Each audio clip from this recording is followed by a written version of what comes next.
అందరికీ హాయ్ అండి, good morning. అందరూ టిఫిన్ చేశారా? ఈరోజు మా ఇంట్లో బ్రేక్ఫాస్ట్ అయితే ఇడ్లీ పిండి దోశ.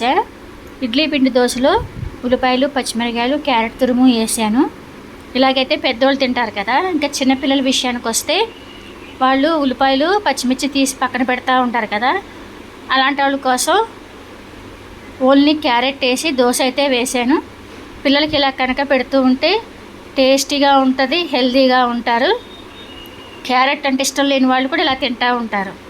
వీడియో నచ్చితే లైక్ చేయండి. కొత్తగా మన ఛానల్ ఎవరైనా చూస్తున్నట్టయితే సబ్స్క్రైబ్ చేసుకోండి. Thanks for watching.